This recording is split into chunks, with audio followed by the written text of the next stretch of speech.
Chaque matin, un préparateur du secteur des médicaments et un préparateur du secteur des dispositifs médicaux vont dans les services scanner les étiquettes de plein vide à 8h30. L'approvisionnement des armoires de dotation est réalisé par le préparateur d'astreinte en fin de matinée concernant les médicaments. Pour le secteur des dispositifs médicaux, le remplissage est réalisé par 2 préparateurs en fin de matinée. Nous venons 2 fois dans la semaine pour les services de soins et 1 fois pour les services de consultation.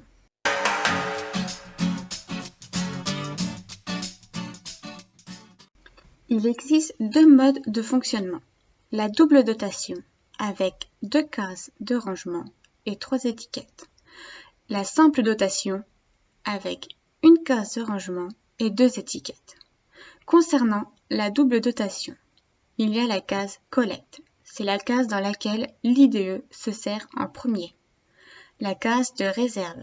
C'est la case qui contient le même nombre de produits de santé que la case collecte.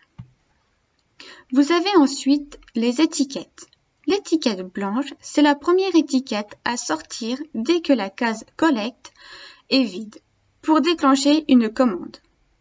L'étiquette jaune reste toujours en place afin de toujours identifier la case de collecte lorsque l'étiquette blanche est sortie. Enfin, vous avez l'étiquette orange. Celle-ci identifie la case de réserve et doit être sortie lorsque la case réserve est vide.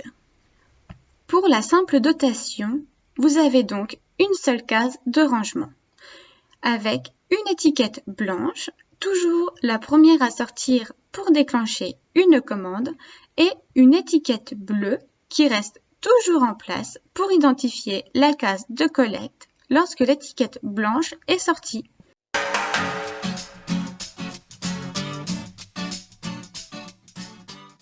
Quand une infirmière prélève un produit de santé dans la première case, elle doit retirer l'étiquette blanche si la case est vide. Ensuite, elle doit la placer dans la réglette à poser sur l'armoire. Elle doit transférer les produits de santé de la case réserve vers la case collecte. La fiche orange doit être sortie seulement si les 2 cases sont vides. Attention, un contrôle des dates de péremption doit être effectué tous les 3 mois dans vos armoires.